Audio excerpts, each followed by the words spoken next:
Students, welcome to एक info. आप सभी की रिक्वायरमेंट थी कि नेटवर्क से रिलेटेड वीडियो बनाया जाए। तो नेटवर्क सेक्शन एक बहुत ब्रॉड सेक्शन है जिसमें कि हम पार्ट 1 लेकर आए हैं नेटवर्क का, रिसीविंग सेक्शन। नेटवर्क दो पार्ट में डिवाइड होता है, एक ट्रांसमिटिंग और दूसरा रिसीविंग। हमारी आवाज़ जो जाती है वो है ट्रांसमिटिंग सेक्शन, और जो हमारी आवाज़ सामने वाले की आवाज़ हम तक पहुंचती है उसे बोलते हैं रिसीविंग सेक्शन। तो देखिए ये MI4A का सर्किट है, नेटवर्क का रिसीविंग सर्किट। तो स्टार्ट करते हैं एंटीना टिप से। एंटीना टिप से स्टार्ट होता है, इसमें 4 पिन्स हैं। 4 पिन्स में से एक मेन लाइन है और 3 क्या है, ग्राउंड है। यहाँ से सिग्नल रिसीव होता है। कहाँ से रिसीव होता है? रिले टावर से। रिले टावर से रिसीव होने के बाद ये आपका आता है RF स्विच।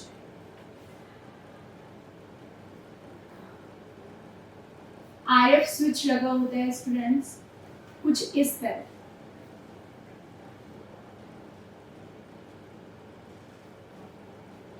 ये RF स्विच का काम है, जब कंपनी मैन्युफैक्चर करती है मोबाइल को तो उसके बाद एक केबल लगाकर यहाँ पे चेक किया जाता है कि नेटवर्क सेक्शन ओके है पीसीबी का या नहीं, जिससे कि सिम लगाने की दोबारा जरूरत नहीं पड़ती कि हर एक बोर्ड में सिम और बैटरी लगाकर नेटवर्क चेक करें। और ये नेटवर्क सेक्शन में सीरीज में लगा होता है, जिसकी वजह से अगर ये ओपन हो जाए तो हमें बाईपास करना पड़ता है कुछ इस तरह।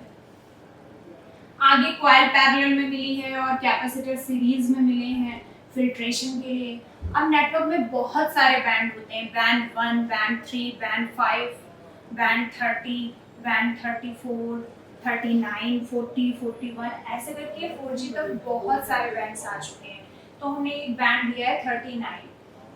तो यहाँ तक तो सेम है, ये लिखा हुआ है। अगर आप सर्किट डायग्राम में रिसीविंग सेक्शन ढूंढेंगे तो P फॉर प्राइमरी, TRX मतलब ट्रांसीवर, ट्रांसमिट प्लस रिसीवर, ये दोनों लाइन एक होती है और एंटीना वाली लाइन आके इस आईसी में रिसीव होती है।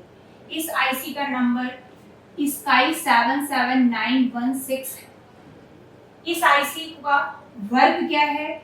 ये antenna switch plus 2G PF है या PA बोलते हैं। इसे हम FEM के नाम से भी जानते हैं। FEM इसलिए बोलते हैं क्योंकि इसके अंदर एंटीना स्विच और 2G PF या 3G के कुछ बैंड या सारे बैंड और 4G के सिर्फ लो बैंड इसके अंदर होता है, इसलिए इसको आपको एंटीना स्विच 2G PF या FEM बोलते हैं। अब इस एंटीना स्विच को वोल्टेज चाहिए। वोल्टेज कितना चाहिए? 1.8 वोल्ट, जो कि PMIC से मिलता है, PM8937। इससे ये वोल्टेज आते हैं एंटीना स्विच को वर्क करने के लिए। अब वोल्टेज तो इसमें और भी चाहिए, लेकिन वो एंटीना स्विच के लिए नहीं चाहिए। इसके अंदर जो PF कंबाइंड है उसके लिए वो वोल्टेज चाहिए।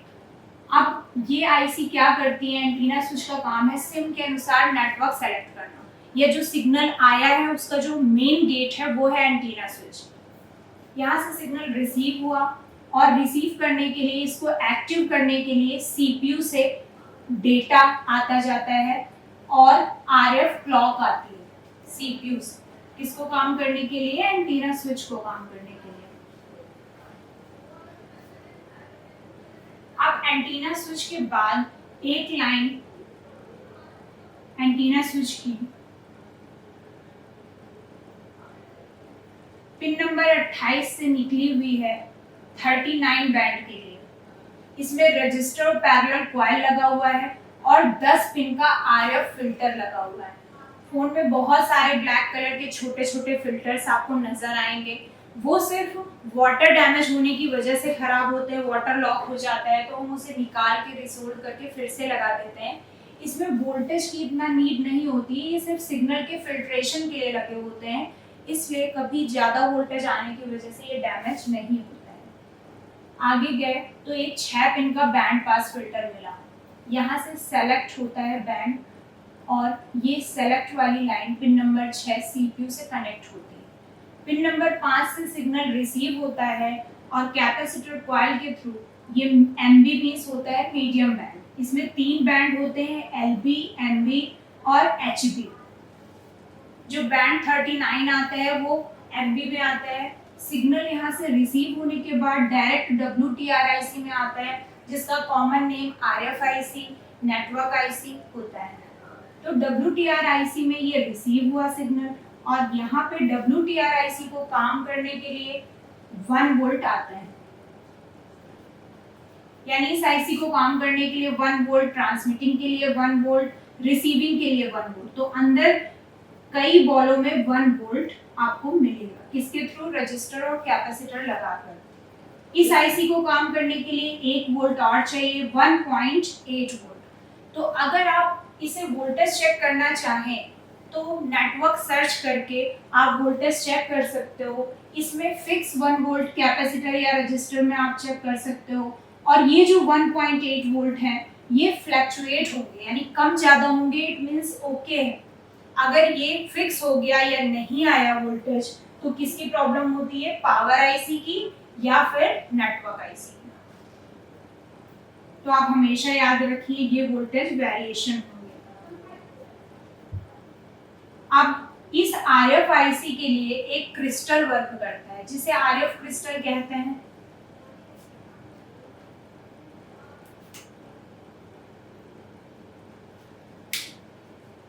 अब ये RFIC का काम है, जो सिग्नल रिसीव हुआ है वो कहाँ भेजना? CPU से ऑर्डर लेने के लिए भेजना। लेकिन इसको क्लॉक तो चाहिए RF क्रिस्टल की, जो मेगाहर्ट्ज में होती है। वो क्लॉक पावर आईसी के पास लगे RF क्रिस्टल से आती है, क्योंकि इस नेटवर्क सेक्शन में RF क्रिस्टल नहीं लगा होता, वो क्रिस्टल PM के पास लगाया गया है इस मॉडल में RF क्रिस्टल।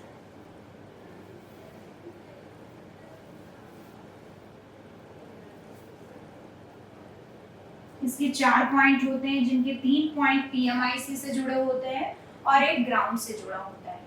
अब RFIC CPU से पूछने चला गया कि ये जो सिग्नल आया है नेटवर्क से ये कहाँ जाएगा, तो वो CPU कहाँ भेज देती है?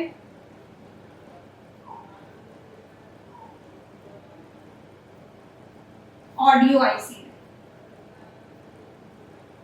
ऑडियो मीन्स होता है कोडेक, जिसे CDC नाम से भी जाना जाता है। ये आईसी आजकल PM के अंदर मर्ज आ रही है, इसलिए नेटवर्क आईसी का कनेक्शन सीधे PMIC से होता है। कितनी लाइन के थ्रू? टोटल 4 लाइनें जाती हैं, जिसे IP, IM, QP, QM के नाम से जानते हैं। अब ये ऑडियो आईसी सीधे आवाज को कहाँ भेज देती है? हमारे फोन के रिसीवर में।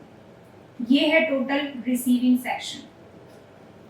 Antenna, RF switch, antenna switch plus 2GPF, उसके बाद आपका ये RF फिल्टर, फिर ये band pass filter, network IC, CPU, power IC, फिर रिसीवर।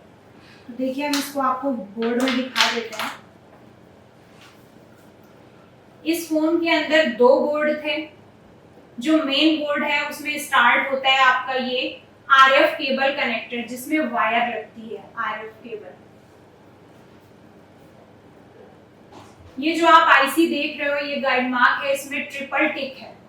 ये आईसी आपकी antenna switch plus 2GPF 3G के बैंड इसके अंदर है। ये जो आप 3 देख रहे हैं ये है आपका एक 900 का, एक 1800 का, एक 1900 का, जिसे GSM, DCS, PCS के नाम से जानते हैं। ये फिल्टर है, RF फिल्टर के नाम से जाना जाता है। ये जो आप आईसी देख रहे हो ये WTR आईसी है। इस आईसी में